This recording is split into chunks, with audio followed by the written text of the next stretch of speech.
家人们，欢迎来到我的婚介所哈，我是丽姐，超开心你们来听相亲故事，感谢宝子们订阅。要是故事精彩，记得打赏，请丽姐喝杯茶哟。今天给大伙讲个让丽姐哭笑不得的相亲故事，真的是应了那句老话，条条大路通罗马，可有些人偏要选死胡同啊。事情是这样的哈，上周来了个超高的女生，我跟你们说，那身高、颜值、气质简直绝了，妥妥的女神级别。身高2.2米，长得跟仙女下凡似的，皮肤白白嫩嫩，大眼睛，高鼻梁，那就是标准的美人胚子。这姑娘叫小林，今年28岁，在广州一家外企当高管，年薪50万加，家里条件也不错。你们说这么优秀的女孩子找对象不得轻轻松松，但是重要的事情说3遍。这位仙女姐姐挑对象那叫一个绝啊，她妈妈头发都快愁白了，天天来我这儿唉声叹气。丽姐啊，我们家玲玲长得这么漂亮有啥用？连个男朋友都找不着，你说这可咋整啊？我当时就说，阿姨您别着急，咱慢慢来，您先说说玲玲对另一半有啥要求呀？结果这一问，好家伙，可把我吓了一跳。且听丽姐给你们细细道来。首先，对方身高必须超过2.3米，没错，宝子们，你们没听错，就是2.3米。我当时直接傻眼，这不是要找姚明吗？人家都结婚了。其次，学历的是全球 TOP10高校毕业，年薪最低200万起步。丽姐当时就想吐槽，妹子，你这是找对象还是找超人呢？再来，年龄要求在27到30岁之间，不能大太多也不能小，还必须得有房有车，最好是豪车。房子呢，要求在市中心，至少150平米以上，最好是大平层或者复式。最后还有一条，对方必须长得帅，五官立体，身材要好，最好有8块腹肌。重点是还得会做饭，会带孩子，性格温柔体贴。我跟你们讲，听完这些要求，丽姐我都想翻白眼了。这哪是找对象啊，这是在凑齐召唤神龙的7颗龙珠吧？但咱作为专业红娘，还得保持微笑，温柔地说，玲玲啊，这些要求姐姐都记下了，不过你有没有想过，这些条件，那天我正准备委婉地和小林聊聊她的择偶标准，突然我们婚介所来了一位超级优质的男嘉宾。这位男士身高1.85米，北大毕业，在知名企业当技术总监，年薪也快到100万了。长得那叫一个眉清目秀，斯斯文文的，特别像那个当红小生肖战。我一看，哎呀，这不就是现成的良配吗？虽说身高没达到小林要求的2.3米，但1.85米已经相当可以了，其他条件都超棒。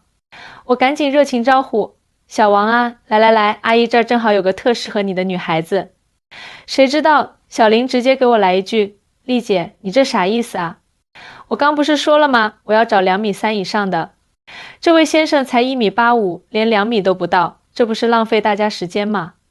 这话说的我差点没背过气去，小王听了脸都绿了。不过人家素质高，还是礼貌地说，这位女士，我觉得在择偶这事上太看重外在条件不太妥当。结果，小林直接打断人家，不好意思哈，我觉得我的要求一点都不过分。我自己都2.2米了，找个2.3米的男朋友咋啦？你是不是对自己身高有啥自卑情节啊？我的天哪，这话说的简直是往人家心窝子上扎刀子啊！小王当时就不乐意了，这位女士，我觉得你这么说就过分了。我对自己身高可自信了，但我认为一个人的价值不能拿身高来衡量。再说了，你知道2.3米以上的男性有几个吗？这要求太不切实际了。小林更来劲了，咋就不切实际了？我条件这么好，找个条件相当的男朋友有啥问题？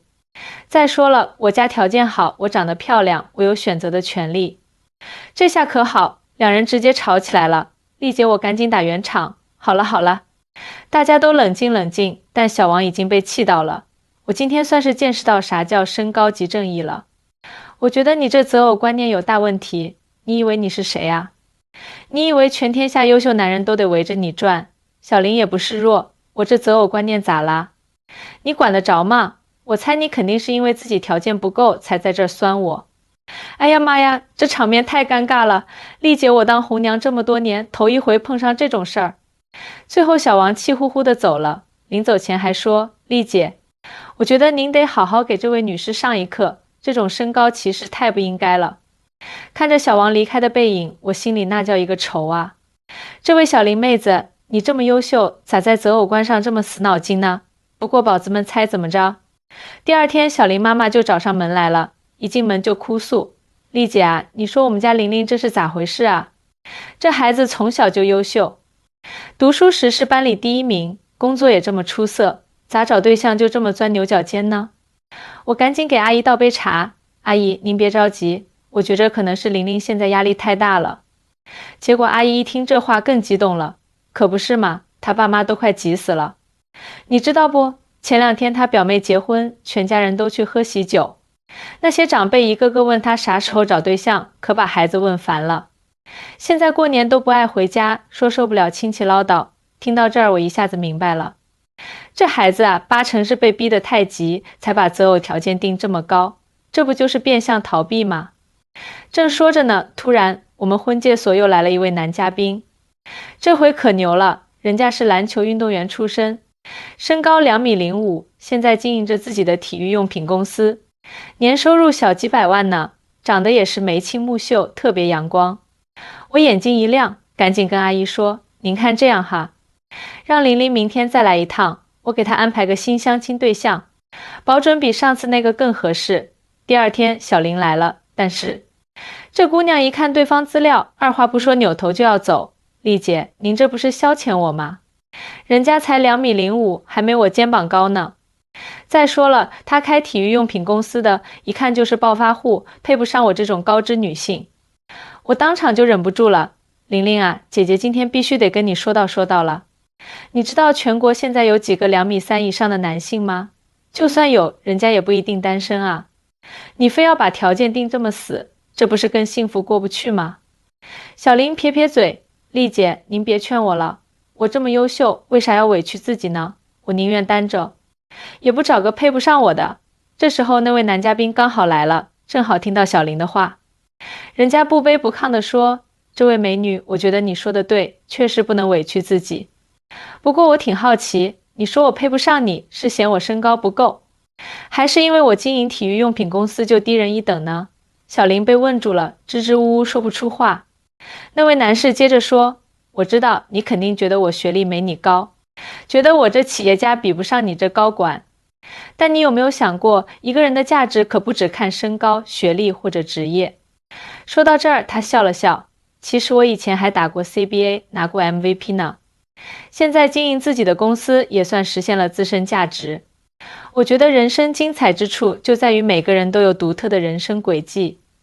那天听完人家这番话，小林头一回露出尴尬表情。他支支吾吾地说：我不是那意思，我就是觉着。这时候那位男士特绅士地说：没关系，我理解，要不咱坐下来好好聊聊，至少也不能辜负丽姐一番心意，您说呢？我赶紧让服务员上茶。谁知道这一聊可让我发现了个大秘密，原来小林从小学到高中都因为身高被同学笑话，上学时男生都躲着他，叫他女巨人，每次体育课站队他都只能站最后一排。学校运动会别的女生穿好看运动服，他因为个子太高只能穿男生校服。听到这儿我的心都揪起来了，这孩子的自卑原来是从小就种下的啊。那位男嘉宾听完说了句特别暖心的话，其实我特能理解你感受。我以前打球时也常被人叫怪物，说我只会打球，啥都不懂。但后来我想通了，与其被别人眼光困住，不如活出自己的精彩人生。小林眼圈一下就红了，可是我现在看到比我矮的男生，就想起以前那些糟心事，我总觉着要是找个比我高的，至少走街上不会被人指指点点。这时候那位男士笑着说：你知道不，我认识一对特幸福的夫妻，丈夫比妻子矮10公分，但他们超恩爱，因为他们在乎的是彼此的心，可不是身高。小林若有所思，可我妈说现在男人都大男子主义，找个比自己矮的肯定会被人瞧不起。那位男士摇摇头：这就是你的偏见啦。真正优秀的男人不会因为这些外在条件自卑，更不会瞧不起另一半。重要的是两人真心相爱，能互相理解，互相支持。听到这儿，我真想给这位男士点32个赞，说得太对了。就在这时，小林突然问了句：那你介意我比你高吗？那位男士笑着说：你觉得我刚说了这么多，像是介意你身高吗？我觉得你特优秀，不管是外表还是内在。但要是你一直被身高这事儿困住，那才是对自己最大的不公平。好家伙，这一番对话可让丽姐我看到希望了。看来这个心结正慢慢解开呢。那天相亲后，小林和那位男士加了微信。让丽姐没想到的是，这个固执的姑娘真的开始慢慢改变啦。1周后，小林妈妈又来我们婚介所，这回可不是来诉苦的，而是给我送锦旗。原来小林和那位男士处得特好，两人都约会好几次了。阿姨高兴地说：丽姐啊，太感谢你了。我们家玲玲现在跟变了个人似的，整天笑眯眯的，走路都带风。前2天还主动跟我说要回家吃饭，这以前可不敢想啊。我正听着呢，小林和那位男士手牵手走进来了。小林脸上洋溢着幸福笑容：丽姐，这次真得好好谢谢你。要不是你给我介绍小张，我可能还在钻牛角尖呢。小张也笑着说：是啊，丽姐，多亏你火眼金睛。玲玲这么优秀的女孩，我差点就错过了，你们猜咋着？小张说他特意去请教形象设计师，学习咋搭配衣服，让两人站一起看着更协调。而小林呢，也学会穿平底鞋，还买了一堆情侣装。最让我感动的是，有次他们去逛街，碰到路人指指点点，小张二话不说，直接牵起小林的手，大声说：没错，这是我女朋友，她特优秀，我特幸福。这一下可把小林感动坏了。他说从来没人这么理直气壮地为他撑腰过。前2天他们来告诉我个好消息，准备订婚啦。小林跟我说：丽姐，我可算明白了，爱情不是找个完美的人，而是找个让你完整的人。小张虽然没有2.3米，但他心胸比天高。听到这儿，丽姐我都快感动哭了。这不就是咱红娘最想看到的结果吗？所以啊，各位正在找对象的宝子们，可千万别给自己设太多条条框框。真正的爱情跟身高、职业、收入这些外在条件没啥关系，重要的是两人能互相理解，互相包容，互相成就。今天的故事就到这儿啦，宝子们觉得这结局咋样？欢迎在评论区留言。要是你觉得这故事对你有帮助，别忘了点赞转发，让更多人看到。最后，丽姐在这儿祝天下有情人终成眷属，咱们下期故事再见。